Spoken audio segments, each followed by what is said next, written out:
Story 1. I am afraid of dying. I am afraid of death. I do not care what anyone says or tries to convince me otherwise. I am afraid of it. Story 2. Every breath of air that I take, every sip of cold water, every bite of a warm cookie, every wistful glance at a sunset. These are all finite experiences. The number of times I will be allowed to laugh alongside my loved ones until my ribs ache is completely limited. I could do it 10,000 more times, or I could do it only 12 more times. Life is precious to me because it is precious. Not long ago, just a few years back, I was deeply suicidal. Somewhere along the way, I realized how temporary everything is. Instead of letting that instill fear in me, I allowed it to motivate me to seize every chance I get in life. To bite my tongue when my mind wants to say something mean in an argument. To put my phone away at a restaurant. To live fully and constantly. So, my number one reason to live is because one day I will not be able to. I hope that is an honest answer. Story 3. My cat is my baby. She cannot even stand when I leave for my classes. I cannot even imagine how hurt she would be if I were gone permanently. Story 4. I'm old. Everyone is gone. But I learn things every day. When I was young, I thought I should learn something new every day. But now I know that learning only one thing is not nearly enough. Humans have an unlimited capacity to learn. I remember my grandpa, born in the 1800s, saying, "Live and learn, die and forget it all." I don't know if our data are exactly forgotten or if we collect it and it is assimilated in a way we can't imagine. But it is something I enjoy and look forward to doing every day. I'm lucky to be able. I know there are people my age and younger who think they are too old to use a computer and young people who don't care to learn. Both groups are miserably content in their ignorance and are prone to not understanding how to determine facts from nonsense. It has been fun chatting with you, and now I need to get back to my studies. What shall I read? There is still so much. Story 5. This right here scared me a little. I want to come up with something, but I cannot. I should say my husband, my dog, and my cat. However, I am not sure. I have complex regional pain syndrome and trigeminal neuralgia, and I feel like a burden. Although realistically, I know they do not feel that way. Wow, this question hit me hard. Story 6. The homeless and hungry cats I feed belong to other people who either do not feed them or do not give them enough to eat. It is a disgrace. Story 7. When my younger brother died in a motorcycle accident, we went to pack up his house. I found my mother sitting quietly on the edge of his bed, holding one of his hoodies to her face because she could still smell her child on it. I will be goddamned if she has to do that twice. Story 8. My rescue dog is a little vicious, feral, old, and senile, but he loves me. He is my little soulmate. He attacks everybody else and anyone would put him down. He is so cute, though. I kind of like it when he bites people. Story 9. My best friends. I recently moved from Alabama to Baltimore and am living with two of my closest friends. They have changed my life in many ways, and I want to do the same for them. Story 10. I have no real reason to live. All I remember is my family constantly arguing and screaming at each other. My father was never there, and I have never even met him. My mother never truly understood me, and her approach to some things destroyed the few opportunities one had to connect with someone. I was raised in a poor environment. One meal a day at 5 p.m. was often the norm. I was constantly bullied for most of my compulsory education. I have always found it hard to connect. I have never experienced love and was never even close. Getting a partner? Impossible. I have been closer to death than a date. I was a decent footballer, but when I was 15, I suffered an injury that left me unable to walk for a month and unable to play for the next 6 months. This effectively killed all my motivation and severely hindered my skills. I have never felt like anyone ever understood me, so I had to find strength within myself. I do like my life now, but I am still forever alone, far from a good relationship with anybody. My family is still in pieces, and my life has no real purpose. The good thing is that I have always found happiness in small things, and I live off that. Whenever I beat a level in a video game, fix something at home by myself, eat something tasty, or learn something interesting, I cherish those moments. It's going fine, even though I have no idea what I will be doing later in life. For now, these small things are sufficient, and I hope to earn just enough money to survive. Story 11. To outlive people like Trump and Musk. In all seriousness, for me it is resistance.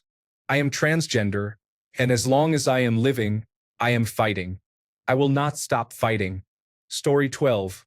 To work on artificial intelligence models for cancer research, and do my part in making sure that humanity absolutely destroys cancer. Cancer killed my mother. Now my only mission in life is to do everything I can to ensure nobody suffers like my mother and no family is destroyed like ours because of cancer. Story 13. At this point, it is spite. I know the world is deteriorating, and most people do not seem to want to do anything about it. There is curiosity about how bad things will get, but I believe it is spite. Or maybe it is my son, who I love more than anything on this planet. Spite would be the joking answer, and son would be the genuine one. However, I am incredibly spiteful towards individuals like Donald Trump and others who live in factless realities. Story 14. My dog and debt. No one will take care of her if I die. My debt will be passed on to my mother. I will leave behind nothing good. I used to live for love, and maybe even for the hope of an afterlife better than this. I am struggling to believe in those anymore, but I know it is not fair to die and leave other people worse off. Someday I will leave something good behind. Story 15. I did not come this far just to keel over. Others need me to stay alive so they have a chance, and I will not let them down. Story 16. I have to keep going so I can help other people, even if the world feels too loud or too painful at times. Story 17. Italian greyhounds are known to live extremely long lives. I have seen many 19-year-old Italian greyhounds through social media. According to this timeline, I have another 17 years with my soul dog, and many more with all the dogs he sends me from the Rainbow Bridge. In case you were wondering, I did cry typing this. I cannot even think of him getting old. Story 18.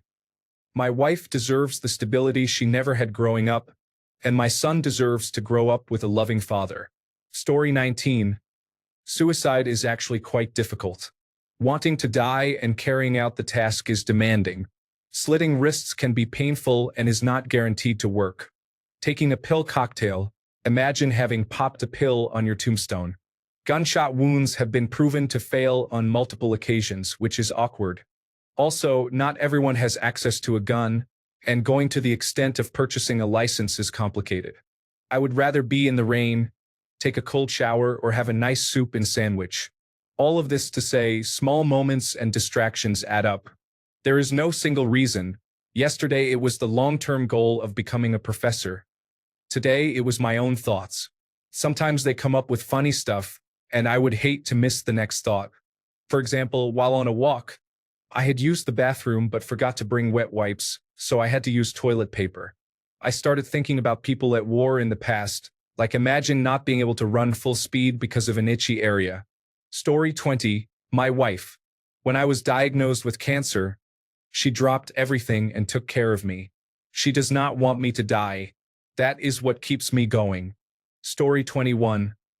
I make the world a better place for at least a few people and animals. I know they would be sad if I did not. I have 100 other reasons though, and listing them can always make me feel a little better, no matter how small each reason may be. Story 22. My cat. I am pretty convinced he would be absolutely shattered and confused if I were not in his life anymore. Story 23. Naked hairless cats. I have Sjogren's syndrome, juvenile glaucoma, temporal lobe epilepsy, chronic fatigue syndrome, Bessett's disease, and 15 years of persistent thrush from my tongue into my stomach. So life is a little bit hard. But goddamn, if SPH1X cats are not the most loving little flesh goblins out there. Story 24. Spite. I need to live long enough to know that everyone involved with my childhood is dead. I figure if I make it to 110, that should do the trick. Story 25. My two fur babies, both rescues. One was literally rescued last year from the streets after a brutal winter storm. I honestly do not know how she survived that, considering she is a tiny dog. I cannot have both of them go through something traumatic again. Story 26. Because if I killed myself, they would put my rescue dog down because he is a little vicious, but he loves me. I am alive because he is alive. Story 27. Our main object in life, she said with amusement, is to be alive.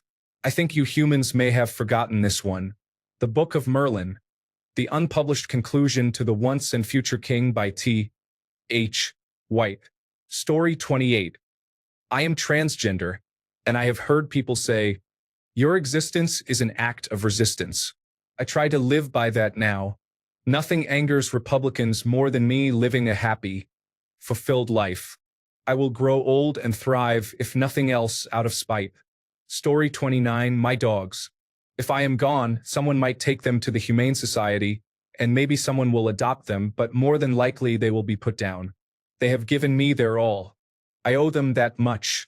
Story 30. I have not finished all the books I want to read.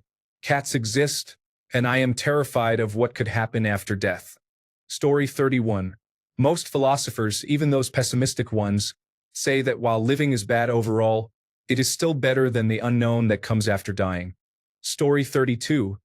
To overthrow this government that protects child abuse rings run by our intelligence agencies in order to control our government. Secondly, to get people to realize that the Democratic and Republican parties only pretend to be enemies. The two parties, at least at the federal level, are complete illusions. Their supposed animosity against one another is only performed in front of cameras.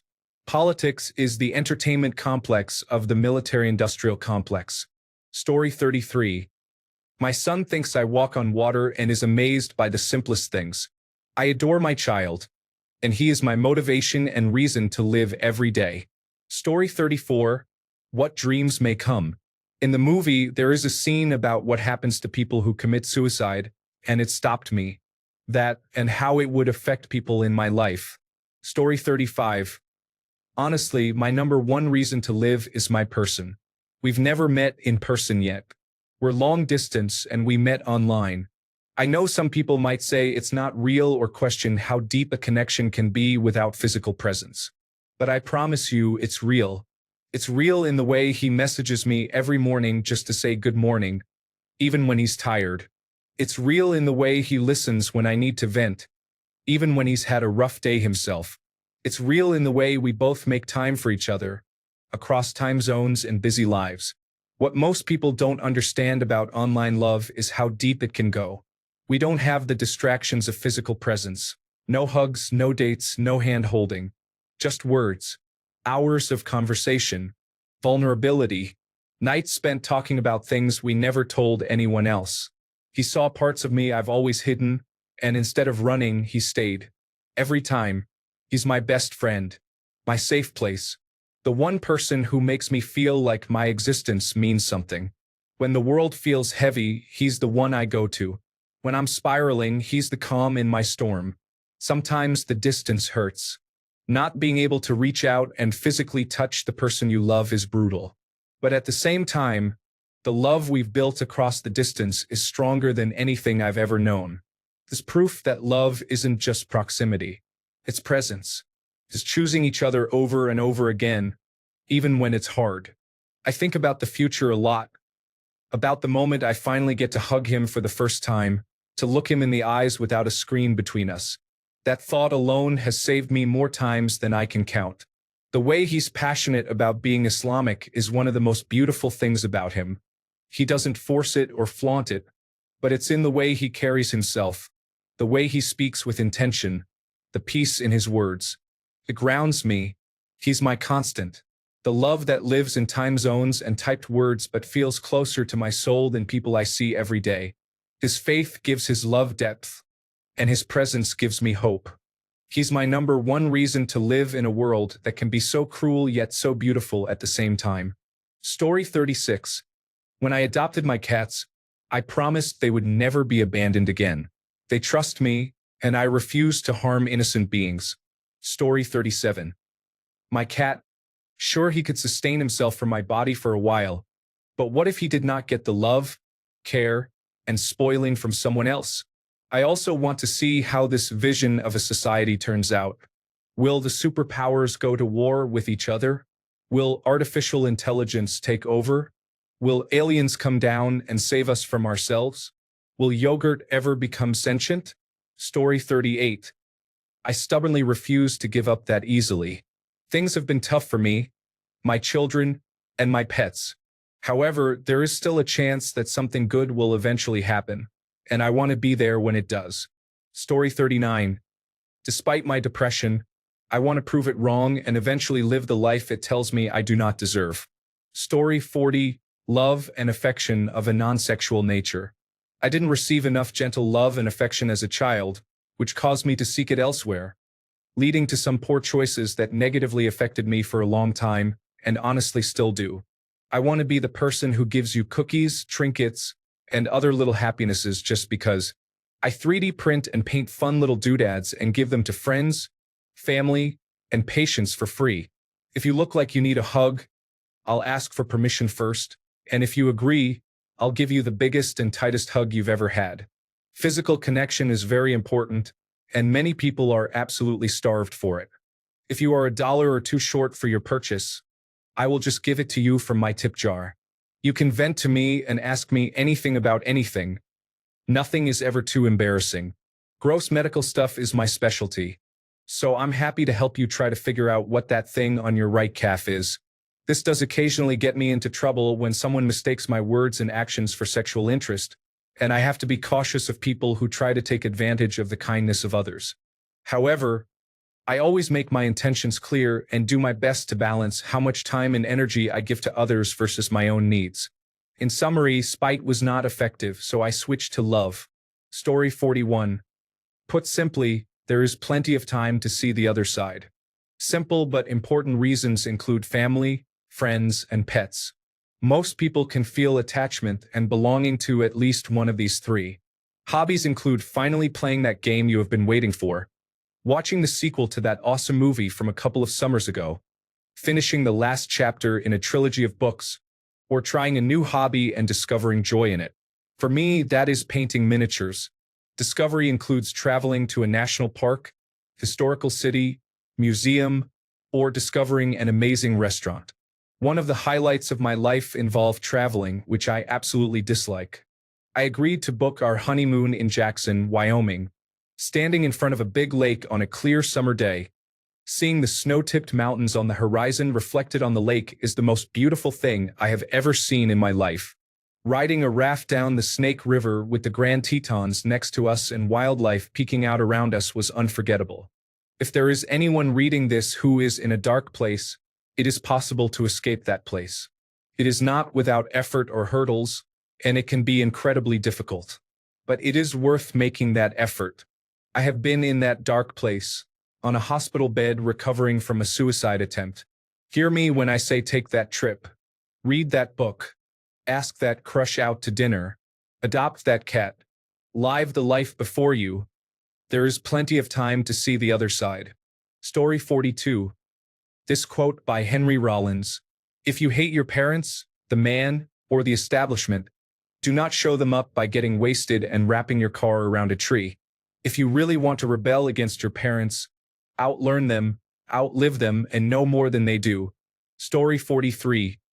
Honestly, there is a running joke that God keeps trying to kill me, but the devil keeps saving me. I should have been dead many times over by now. My brother and sister-in-law told me I am not allowed to officially die until One Piece is 100% done with no more remakes or new merchandise. I am going to live forever then. Story 44. Aside from all the people in my life, I feel like killing myself would be like walking out of a movie I may never see again. A very important movie. I am too curious to know how my life would happen if I just let it play out in full. I experience passive suicidal thoughts, and this is part of what makes me never act on them and not have the desire to.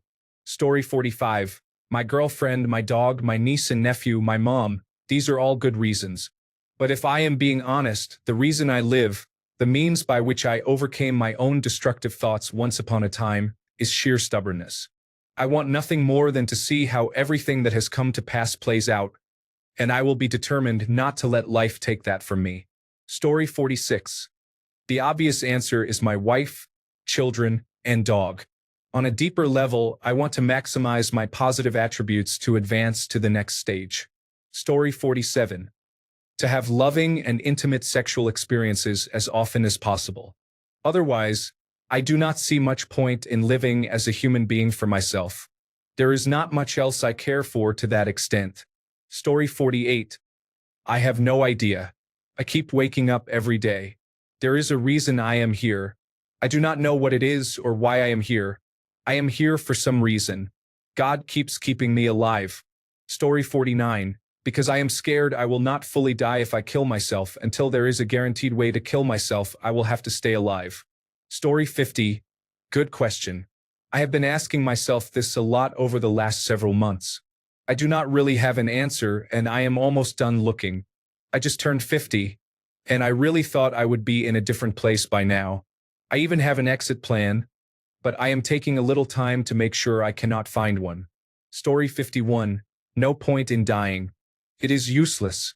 I have been existing for so long. At the worst point in my life, when I wanted to let go, I told myself I have not lived yet, so how can I die? I decided to teach myself how to live. Story 52. There are people and dogs who need me. But number one is my selfish self because I enjoy things too much to give them up just yet. Story 53.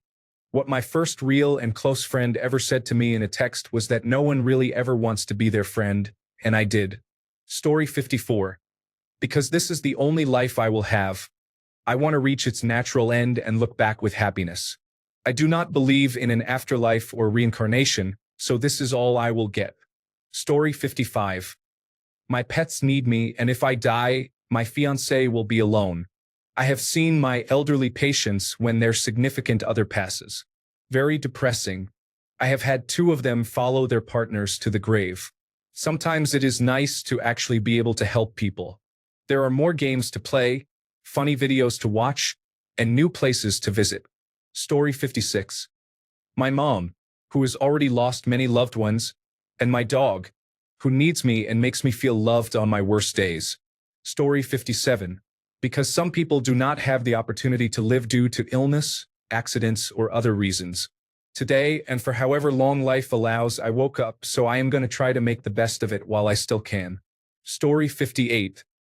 I have learned to find happiness in the little things.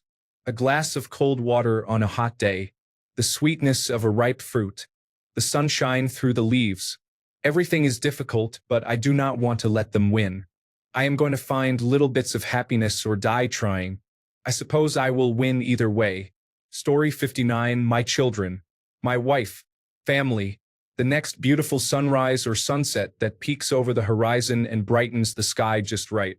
Beautiful sights, good food, good intimacy, good television. The Elder Scrolls 6, Grand Theft Auto 6, moving away from Alabama, laughing out loud, having my dream house, winter, fall. Thanks a bunch for sticking around till the end of the video. Remember to subscribe, and until next time, stay awesome and goodbye.